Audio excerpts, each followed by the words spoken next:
Thank you very much for tuning in to the free online biology course. As you can probably tell, this is being pre-recorded and then placed on YouTube, as opposed to what we used to do before, which was do it live. This allows you to kind of skip through whatever parts you already know, or even fast forward, or even slow me down. So my name is Ephraim. I'm a medical student studying in London at Barts in London School of Medicine and Dentistry. I personally achieved 13 A stars at GCSE and 2 A stars and an A at A level. I'm really excited to kind of give you the kind of pointers and tips that I've taken from my A levels to help you guys get through. So I've been a private tutor for about 3 years now, so I'll be advertising my mentorship scheme towards the end, but I can't wait to get you through the hardest topics of A-level biology for free. So if you guys have any questions after this, do drop it down in the comments below or DM me alternatively. These slides are also available on the Google Drive link, again, on my Instagram. So let's get started. So today what we'll be doing is the topic enzymes, okay? Some people skip over this topic because they don't find it very interesting, but it is a really important topic, as you'll probably see later on in the A2 course. So enzymes are important for many reasons. Without enzymes, human life or any life on Earth will probably not exist. And the reason is enzymes speed up all the reactions that take place in the body and allow us to actually survive by using these enzymes. So enzymes have a really broad role inside the body. For example, in mammals, they're used in the generation of action potentials and the maintaining of neurotransmitters at synapses. They're involved especially a lot in digestion, for example, being secreted in the salivary glands and the stomach, and also the pancreas, the small intestine as well. They break down our food and allow us to absorb it. They're also used, for example, these major body reactions, for example, respiration in plants, photosynthesis. So they're really important to try and understand the main concepts surrounding them. So the basics about enzymes. Okay, enzymes are known as biological catalysts. So a catalyst in chemistry, if you do chemistry, a catalyst speed up chemical reactions by lowering activation energy, and we're going to see this later on in the graph. But catalysts in general provide an alternative pathway for the reaction to occur at a lower activation energy. Activation energy is defined as the minimum amount of energy needed for the reactions to take place. So in the human body, for example, we don't have normal catalysts that we use in industry. We have biological catalysts, which are known as enzymes. So enzymes, they're pretty much used in every body process. And pretty much every body process relies on them, because without enzymes, if you don't have enzymes, chemical reactions will take too long to occur, and eventually will run out of the products of enzyme reactions. So a really important concept to understand is that enzymes can either be found intracellularly, so inside the cell, or extracellularly. Okay, and this means they can either work inside the cell or outside the cell. So for an example, an intracellular enzyme works to kind of catalyze enzyme-controlled reactions inside the cell, so within the confines of the plasma membrane. A good example of this, especially if you're on OCR, is catalase. So a byproduct of a lot of metabolic reaction, a toxic byproduct, is something called hydrogen peroxide, or H2O2. So let's draw out what H2O2 is. So H2O2, that's our toxic byproduct, okay? And we need to break this down, otherwise if it starts to build up inside the cell, it will start to be deleterious, it will start to deteriorate the nature of the cell. So we need to break down this hydrogen peroxide, and we use an enzyme called catalase, which breaks it down into 2 water molecules and an oxygen molecule. Okay, and water, as you know, is a perfectly acceptable molecule, so it can actually be useful inside the cell, and also oxygen useful in respiration. So what we've done is kind of break down the toxic byproducts of many reactions and make it into 2 useful components. And this is all done by these intracellular enzymes, in this case, catalase. An example of an extracellular enzyme would be your digestive enzymes. So if you're an AQA, you will learn about digestion and absorption in your exchange and transport topic. But good examples would be something like amylase, trypsin, pepsin, chymotrypsin, There's loads of examples of these kind of digestive enzymes which work to break down your ingested food into smaller molecules so that you can absorb them into your cells and use them for cellular processes. This is an example of how the stomach enzyme pepsin works. Okay, so we're going to talk about how pepsin is activated by something called hydrochloric acid, from pepsinogen to pepsin. We'll talk about that later on. But pepsin works on proteins. It's an example of an endopeptidase, and it's used to break up large proteins into smaller protein molecules. This is then broken down even further in the small intestine. So another example would be amylase. Amylase is secreted by the salivary glands and the pancreas, and it breaks down starch into sugars. So trypsin, again, works in the small intestine, and again, it digests larger proteins into smaller protein molecules. But again, we'll talk about this later on. So just be aware that enzymes can be found inside the cell as an intracellular enzyme, or outside the cell, extracellular enzyme. So to kind of illustrate my point a bit better, this is your cell, this is your nucleus, and this is your nucleolus. In that protein synthesis pathway, you make proteins, and one of those proteins could be an enzyme, for example. This enzyme can work inside the cell, stay inside the plasma membrane, and do many functions, or it can be put in a vesicle and exocytosed into the extracellular space, and then this enzyme can work outside the cell. A good example of this would be your digestive enzymes. Okay, so just be aware of that concept. So the structure of enzymes. So you've probably already learned about the structure of proteins and biological molecules, and we've covered them in this webinar before, but enzymes are known as globular proteins. By globular proteins, I mean they're kind of spherical, ball-shaped. One of the key defining features is that your hydrophilic groups, so the water-attracting groups, those R groups of the amino acids, are found on the outside of the protein.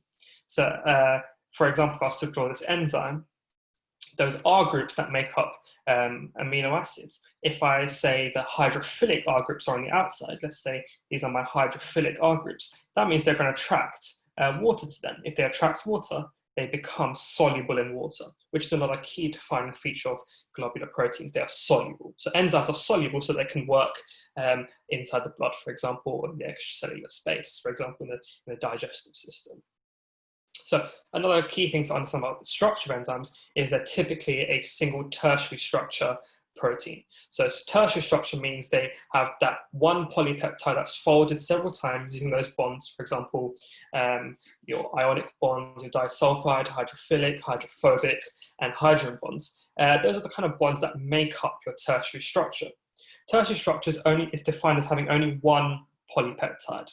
Okay? If you have several polypeptides joined together, you get a quaternary structure protein, for example, hemoglobin, but we've recapped this a lot in previous webinars. Let's understand the structure of how these enzymes work in a bit more detail. So that's how enzymes are made. They're made of proteins. We've talked about the kind of protein structure. If I was to talk about, let's say, this enzyme, basic structure of an enzyme, this is your active site. This is your allosteric site. And these two different sites can have two different functions. So the active site is that main site of where the enzyme can do its reaction and catalyze and kind of substrate into smaller components. So let's say this is the substrate. This substrate has a complementary shape to the active site, meaning it can be broken down. It can either be broken down into two smaller components, or it can actually join together two smaller components and make it to one larger components. So, for example, breaking down one big substrate into two smaller substrates is known as an anabolic reaction, whereas building up two small substrates and making it to one big substrate is known as a catabolic reaction. So, anabolic and catabolic are two words to describe what enzymes can do. So, on the allosteric side, you can bind several things. These things could be, for example, cofactors or coenzymes, and again we'll talk about this in just a minute, but that's kind of your basic structure of an enzyme. But just be aware they're globular proteins, they're made up of a single polypeptide chain, and they're normally water soluble, so they have the hydrophilic groups on the outer surface of the enzyme. Okay, another important concept to understand is activation energy. So as I previously mentioned, activation energy is defined as the minimum amount of energy, probably heat energy needed for a reaction to take place. And again, you probably have seen this in GCSE chemistry and also A-level chemistry before. But catalysts in general reduce activation energy by providing an alternative pathway for the reaction to occur. Enzymes just do that on a biological level. So enzymes are known as biological catalysts. So again, catalysts lower activation energy. We can kind of abbreviate activation energy as EA. So if we lower the start temperature or the start kind of conditions for this reaction to occur, we can actually allow more of these reactions to occur, and thus we can increase the rate of reaction. And that's what enzymes try and do. So if I was to draw a graph, this is a typical graph that shows you over time, and so let's say over here, this is your time on the x-axis and energy on the y-axis. So a typical reaction without any catalyst would look a bit like this. This is a typical exothermic reaction. So you have your reactants over here and your products over here. This would be your activation energy. And if you're in chemistry, this is known as your delta H, or change in enthalpy. But for biology, you don't need to know that. Only for biology, you need to know that this is your activation energy, this kind of initial spike of energy needed for the reaction to take place. What enzymes do is they lower this. So they allow this to take place at a lower energy. And you can see that's the lowered energy, and this is the normal energy. And you can see this is happening at a lower energy, and enzymes have done that.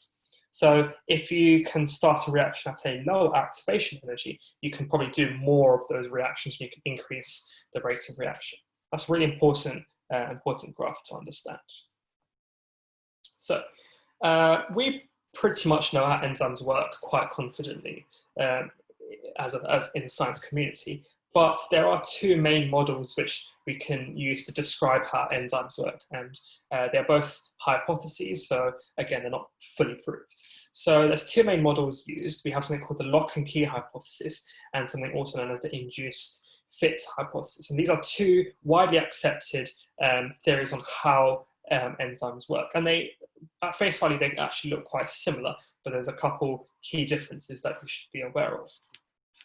So the lock and key hypothesis states that only a specific and complementary shaped substrate can bind onto the active site of the enzyme. And once your substrate binds onto your enzyme, you get something called an enzyme substrate complex. Mentioning this in your exam answers is really important, and it's basically the unit of how well an enzyme works. So for example, if I say a certain condition makes more enzyme substrate complexes, I know this enzyme controlled reaction is taking place at a higher rate. So the lock and key hypothesis says complementary shaped substrate binds onto your active site, creates an enzyme substrate complex. The enzyme then destabilizes the bonds, catalyzes the reaction, and then you get something called an enzyme products complex, or two smaller products broken down by the enzyme. These products then can leave and can do different things. So this is an example of an anabolic reaction. So you're breaking down one large product into two smaller products. So these kind of key terms needed for the lock and key hypothesis explanation in your exam answers would be enzyme plus substrate, complementary shape. You form an enzyme substrate complex that then destabilizes the bonds. So the enzyme actually destabilizes the bonds, breaks it into your enzyme product complex. So your two products over here are typically smaller, and then those products can then leave. So just be aware of how the lock and key hypothesis works. It all kind of surrounds how a substrate has a specific and complementary shaped substrate, and also these key terms over here. That's the lock and key hypothesis, quite simple to understand, probably very similar to GCSE. The induced fit hypothesis is slightly different. So again, it relies on the substrate having a somewhat complementary shape to the active site. But however, the induced fit hypothesis says that once a substrate binds to the active site actually changes shapes, and actually that tertiary structure changes in shape to allow the substrate to better fit around the substrate, to get a better fit for a better reaction to take place. So if I was to draw, again, a typical enzyme shape here, this would be my substrate. So the substrate is pretty much almost complementary, but there's some kind of give in it. And what the enzyme does is it changes shape so that it can wrap even more closely around the the substrate gets a better fit, and then you get a more efficient enzyme-controlled reaction. So the induced fit hypothesis says the active site changes shape to better fit the substrate. Doesn't seem that significant, but it is significant when you think about how many enzymes there are in the human body and how many different substrates that need to be broken down or built up. Okay. So be aware of these two differences. They like to ask what the differences between the two are and also to describe them. So enzymes are proteins, as we've discussed before. So each protein has a very specific structure. And again, we've talked about this in previous webinars. And they're typically held together by several different types of bonds. We've talked about those 4 main bonds. So these bonds can actually be damaged by several factors that we're going to talk about. For example, temperature, pH, substrate concentration, the presence of inhibitors. So if these bonds break, or for example, the bonds holding active site and allosteric site together, if these bonds break, you start to change the shape of the enzyme, and then the enzyme stops working, and then it can no longer break down or build up substrates. So we've talked about those 4 bonds again: ionic, disulfide, hydrophilic, hydrophobic, and hydrogen bonds. And they're holding together your tertiary structure together, and especially in the active site. So it holds the specific and complementary active sites together using those 4 types of bonds. If we kind of break those bonds by different factors, the enzyme loses its efficacy, or how well it can break down substrates. So the first factor we'll talk about is temperature. But to understand how temperature works, we need to understand something known as collision theory. So it sounds like a big word, big scientific word. It's not, it's quite simple to understand. So if this is your enzyme, again, a very basically shaped enzyme, you have many substrates that want to, so you can tell these are all complementary and specifically shaped for the active site over here. And they all want to bind onto the active site. For example, we're going to increase the temperature of this reaction. For example, we increase your body temperature. And this can happen for several reasons. What you're going to do is start to increase the amount of kinetic energy that these substrates have. Also, the enzyme starts to have more kinetic energy. And kinetic energy tells me that these substrates and this enzyme is going to start to vibrate more. If they vibrate more, they can move around quicker in this area, and they're more likely to move closer to the enzyme's active site, and they're more likely to form those enzyme substrate complexes. So the description you'd give for an increase in temperature and how it would affect an enzyme-controlled reaction is you say, increase in temperature, increase in kinetic energy means increased vibrations, and you get an increased likelihood to form enzyme substrate complexes. And this means you get an increased rate of reaction. That's basically a very standard exam answer on how to describe how enzymes work. It's all down to how much kinetic energy you give these particles. This is typically just raising the temperature a bit. If you raise the temperature too much, you can give these, for example, the enzyme, you can give it too much kinetic energy, and these vibrations start to actually break apart or denature the active site. If you denature the active site is no longer complementary to the substrate, and this is known as denaturing of the protein, and it can drastically reduce the rate of reaction. So, for example, when you have a fever, what your body's trying to do in a fever is trying to basically turn up the thermostat inside the body. If you turn up the temperature in the body, the enzymes inside bacteria are more likely to go into denature. If we denature enzymes that work for the pathogen is less likely to cause disease in the body. So a primary defense or a primary immune response of the body is to increase temperature to try and denature enzymes inside bacteria. So we've talked about the effect of temperature on enzymes. Just to recap, enzymes and substrates are also molecules. So if you give them more heat energy, you give them more kinetic energy, and they have more vibrations and they move faster, they're more likely to collide with each other, so the enzyme and substrate, and they're more likely to form an enzyme substrate complex. You get an increased rate of reaction. If you're on OCR, they like to see the use of increased frequency instead of increased likelihood. So just be aware of how your exam likes to word their mark schemes and try and tailor your answer to fit that. So if you give an enzyme too much heat energy, the bonds that actually hold together the active sites start to denature. So there's ionic, disulfide, hydrophilic, hydrophilic hydrogen bonds. They start to break apart. If they break apart, your active site is no longer complementary and specific to your substrate, so it's damaged. And then they're no longer complementary, you get denaturing of the protein. So if you increase the temperature, let's say if I draw this graph to show you, let's say, this is time, and this is temperature or energy.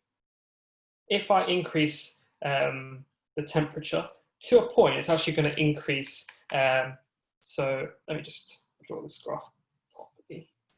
So over here you have your rate of reaction, so your rate of enzyme-controlled reaction. And on the x-axis, my mistake, you're meant to have temperature or energy. So if you increase the energy to a point, you're actually going to increase the rate of reaction. But if you increase the temperature too much, you're going to start to denature those bonds holding the active site together. And then this enzyme is said to be denatured, and then it no longer fits a substrate. This is a non-reversible process, so we can't reverse this. Once the active site has been denatured, it's denatured, and we can't go back from this. So what you'd see over here is quite a drastic fall in the rate of reaction afterwards. But typically what you'd see in the exams is this kind of shape. So the optimum temperature is that temperature over here. This is your optimum. And it's the temperature at which rate of enzyme-controlled reactions is the greatest. Let's talk about pH. So pH is known as the concentration of H+ ions. For in chemistry, pH is the negative log of the concentration of H+ ions. So different enzymes, as I've talked about before, work in different locations. They're either intracellular or extracellular. And a good example of how pH determines the function of enzymes would be in your digestive system. So some enzymes only work in the stomach acid. For example, pepsin for an AQA. Some enzymes only work in the alkaline environment of the small intestine. So examples would be your kind of disaccharidases, your exo and endopeptidases, for example, lactase, maltase, sucrase. They all work inside the small intestine.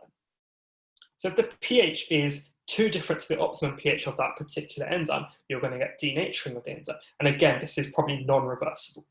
And the reason is you have, for example, ionic bonds that hold together the active site of your enzyme. So an imbalance of H+ ions or OH- ions can disrupt those ionic bonds, those hydrogen bonds, and then again denature the active site, reduce the efficacy of the enzyme, reduce also the rate of reaction to enzyme. So a typical graph would look like this. So on the y-axis, you'd have your rate of your enzyme-controlled reaction. On the x-axis, you've had your pH, or you can have the concentration of H+ ions. What it looked like is this kind of graph. So this would be your optimum pH. And either side, so if you go too low, this is your acidic side. If it's too acidic, again, you get denaturing. If it's too alkaline, you'll also get denaturing, again, because of those tertiary structure bonds that hold together your active sites. So enzyme concentration and also substrate concentration are our next two factors. So if there's a greater concentration of enzymes in, for example, your test tube or your environment inside the body, the substrate is more likely going to collide with an enzyme that hasn't already got its active site occupied. So then you're more likely to form this enzyme-substrate complexes. This will increase the rate of reaction as well. However, this again is only up to a certain point. When the concentration of enzymes is too great, which is known as saturated, we need to increase substrate more to try and further increase the rate of reaction. So at this point, enzyme concentration, substrate concentration become the limiting factor. This limiting factor is really important to understand. So let's draw a graph again to illustrate the effects of enzyme concentration on the rate of reaction. So this is your rate of reaction. This is the concentration of enzyme. So if I increase the concentration of enzyme to a point, it's actually going to increase the rates of reaction because you have more free enzymes to collide and form enzyme substrate complexes with your substrate. But once that becomes too saturated, so you have too many free enzymes and not enough substrates, the rate of reaction is going to start to plateau and become flatlined. And at this point, so at this point over here, or over here, the limiting factor, so the fact that's no longer allowing kind of the increase of the rate of reaction to get even higher, the limiting factor would be whatever this graph doesn't describe. So this graph describes the concentration of enzyme. So your limiting factor would be other factors, for example, the concentration of substrate. So if I, example, add more substrate to this and keep the concentration of enzymes the same as well, I'm going to further increase the rates of reaction. So then the limiting factor must be something else. So just be aware of this concept of the limiting factors in terms of these different factors that we've talked about. So the effect of substrate concentration is very similar. If there's more substrates available, you're more likely to form an enzyme substrate complex. But when the active sites of all the enzymes present are full, the concentration of substrates is now at its max. Adding no more will make a difference because you kind of occupied all the enzymes. So that, again, the rate of reaction starts to flatline or plateau, and something else becomes the limiting factor. So again, we'll draw a graph out one more time.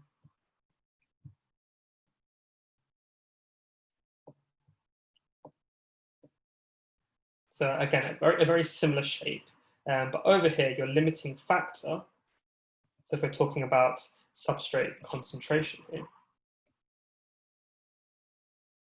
your limiting factor would be your enzyme concentration. So if I increase the enzyme concentration further, I can start to break down or catalyze those extra substrates that have been added. So this is your rate of reaction. So what you need to know for your exams is how to describe these as, for example, a 3 or 4 marker, and also be able to interpret these graphs and show where the limiting factor is. And again, the limiting factor, to reiterate my point, is the factor that, that is holding back the reaction to go at an even faster rate. So for example, in this one, the limiting factor over here is the enzyme concentration, because the concentration of substrates is already saturated. So adding more will make no difference. So if you're on, again, majority of examples will kind of get you to learn about enzyme controlled practicals, and also it's a very common thing to ask in exams, because they like to ask this kind of practical and application style questions. So, for example, catalase, we know it's an intracellular enzyme. It breaks down hydrogen peroxide. Let's write that reaction down again. Hydrogen peroxide into 2 water molecules and oxygen. We can actually measure the rate of this oxygen forming by collecting the gas evolved in, for example, a syringe or a gas syringe, or you can bubble it in an inverted column. If we plot the volume of gas evolved over time, so volume over time, this is known as rate. So this is the volume that's increased or that's been lost. And if you divide that by time, so you put a stopwatch on the side, you get rate, and you can plot this on a graph, and you can notice these kind of factors that we've just talked about and see those graphs in real time. And we can control different factors and try to understand the different factors that control how enzymes work. So for example, independent factors or independent variables are the variables that you change. Dependents are the ones you're trying to measure. Depends are the ones you're trying to measure. Independent are the ones that you change, and then your control variables are the ones you keep the same. Okay, so again, be aware of your independent variables, which are the ones that you change or measure, and then your dependent, and then your control variables. Just be aware of those kind of terms. So how to collect oxygen gas. So there's 2 kind of different practicals you can use. You can use this one over here, which is the preferred method, which is, for example, if you're talking about catalase, your oxygen will get evolved and then enter your gas syringe, and then your gas syringe starts to open up, and then you can measure the volume change over time, which is rate. And also this is your inverted column, so bubbles start to form here and then decrease the water level, and again, you can measure the rate. You can also, for example, put this on a weighing scale. And again, you can put this kind of test tube with whatever you want and your enzymes inside of it as well. And then, for example, the loss of gas will actually decrease the weight. And again, you can plot this on a graph and then you get your rates. So your independent factors are kind of factors that you can change. Independent factors would be, for example, temperature. So you can change the temperature of the water bath in these practicals over here. You can change the pH by using a buffer solution. And also you can start to add enzymes or add substrate to alter the concentration by making it more dilute or more concentrated. So if you don't know what a buffer solution is, in chemistry you learn about it, but buffer solutions kind of keep the pH the same, even though you add different amounts of acid or alkali. So let's finish with this kind of concept of cofactors and coenzymes. So let's draw a simple enzyme. This is your active site. This is your allosteric site. So the allosteric site is the site that's not the active site, but where things like coenzymes and cofactors can bind onto. Just be aware that coenzymes can also bind, for example, near the active site. But for the sake of this, we'll just say it binds onto the allosteric site. So cofactors are known as non-protein molecules, or non-organic molecules, so they don't contain any carbon, and they bind onto the allosteric site to make the enzyme work. So without the cofactor, you won't get the enzyme to work.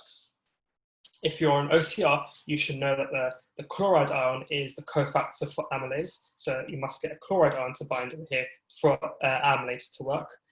Also, if you're on OCR again, you need to know that Zn2+ zinc ions must bind for the enzyme carbonic anhydrase to work. And again, if you're on OCR, you will learn about that later on. Coenzymes are known as organic cofactors.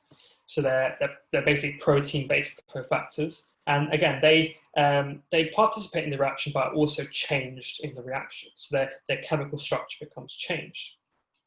Cofactors, on the other hand, they take place in the reaction, but they don't get changed by the reaction. Okay, they don't participate in the reaction, they don't get changed as well in the reaction. So chloride ion just will bind it and allow it to work.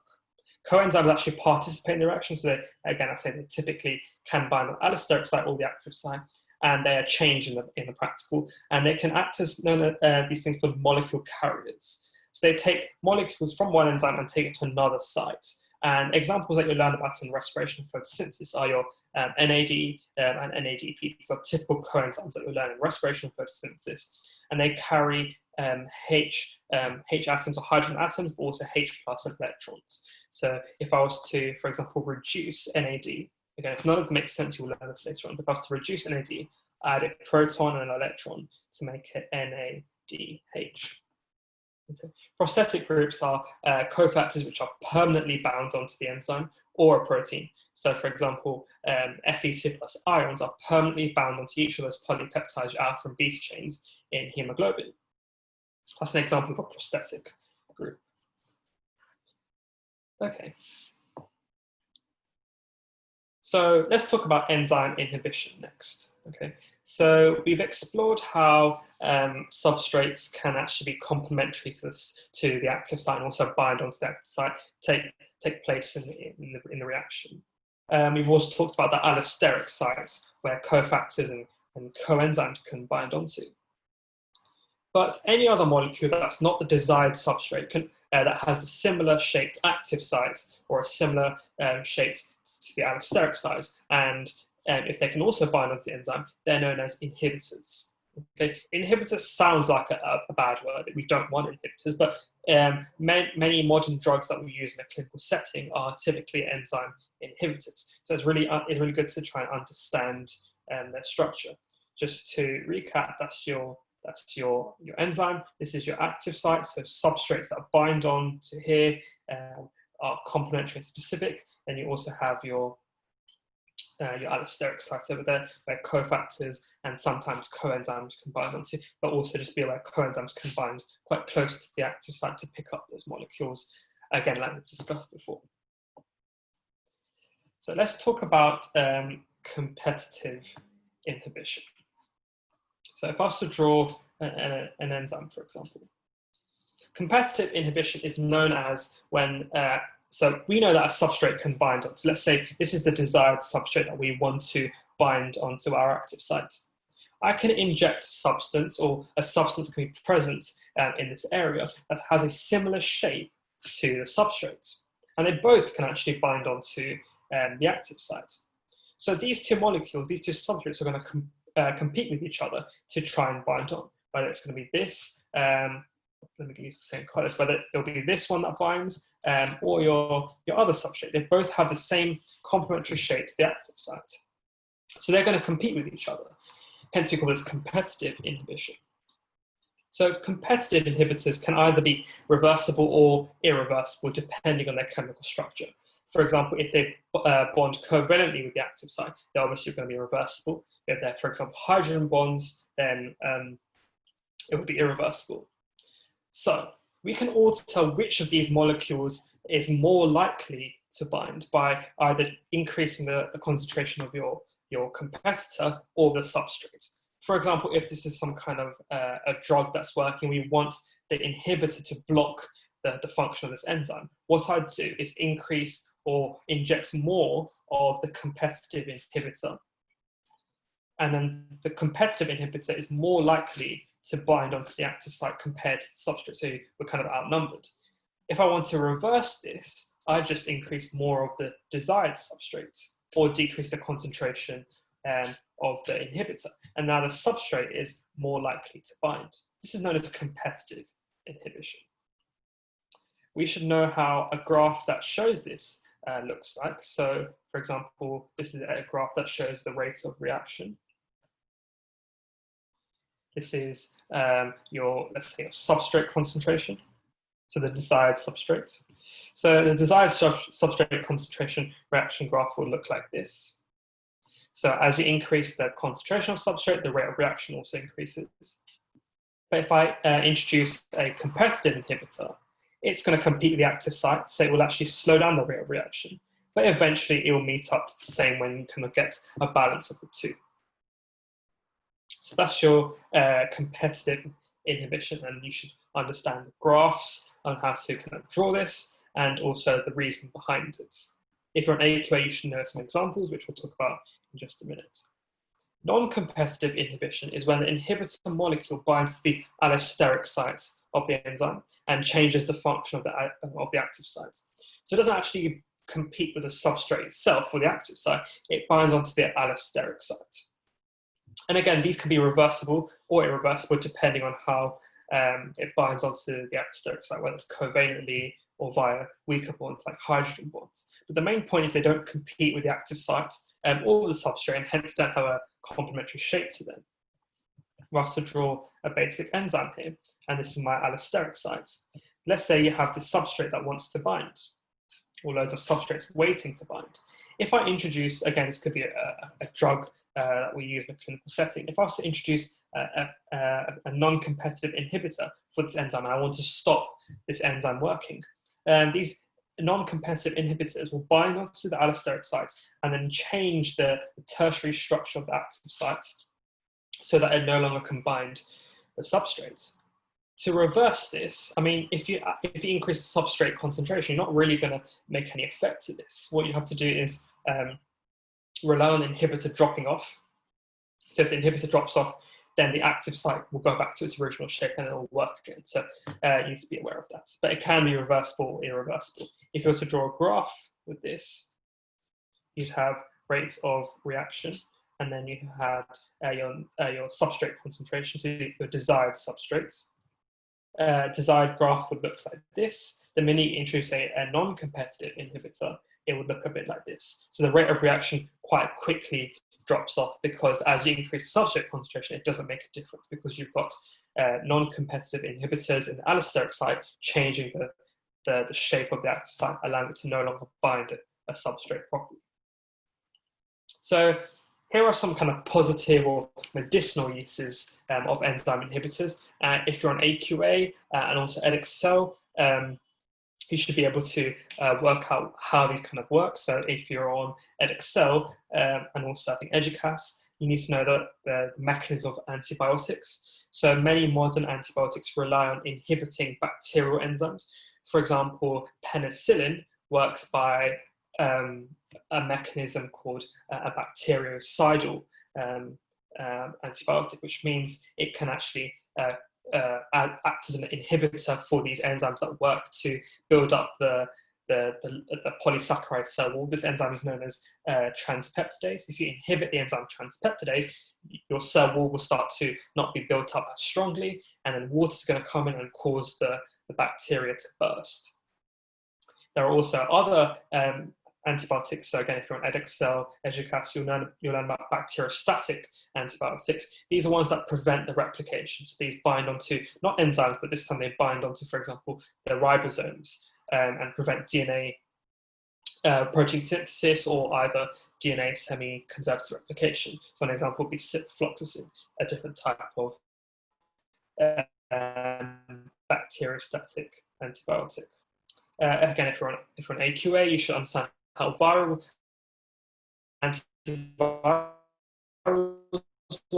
work in the context of HIV inhibitors to kind of inhibit the way viruses go through that process of DNA synthesis or either protein synthesis. And if we inhibit those, we can stop the virus replicating. So HIV drugs, and they're known as reverse transcriptase inhibitors. So just be aware of that if you're on AQA. Again, if you're on AQA, you should understand how a couple of these kind of bad cases of enzyme inhibition works. So cyanide is a metabolic poison, so it inhibits the electron transport chain, and especially a protein called cytochrome C oxidase, kind of a part of the electron transport chain, also an enzyme. If you don't make ATP in the electron transport chain, the organism dies. That's how cyanide works. And then another of these kind of poisons or nerve agents, sarin, we've heard about them in the news. These are competitive inhibitors of an enzyme called acetylcholinesterase. Again, you'll learn about this next year. So if you competitively block or inhibit the function of acetylcholinesterase, you will no longer start to break down acetylcholine at the neuromuscular junction. You get too much acetylcholine at the neuromuscular junction, you get things like fitting and convulsions. If you're on OCR, you need to know how end product inhibition works and also negative feedback. So let's look at this example. So this is your enzyme. This is your substrate. Your substrate is going to be broken down, let's say, into X and Y. If you have, let's say, you're going to start breaking these down. If you have too much of X being made and too much of Y being made, we need to kind of slow down this enzyme. We need to stop it working because it's working at too fast a rate.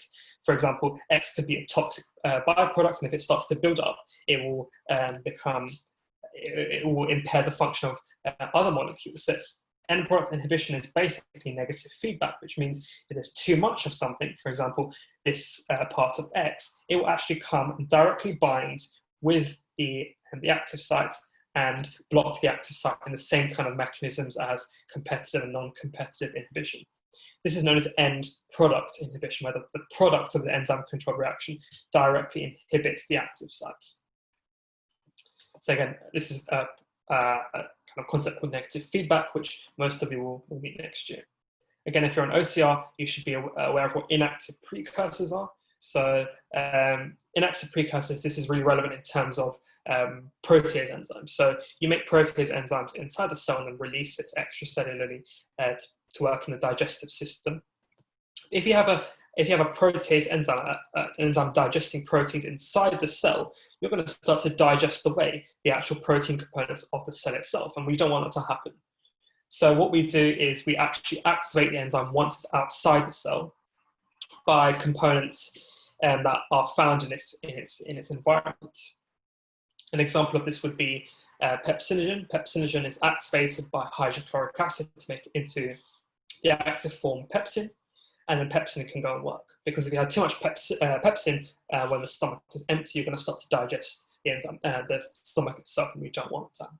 So again, inactive precursors, if you're on OCR, you need to know about this as well.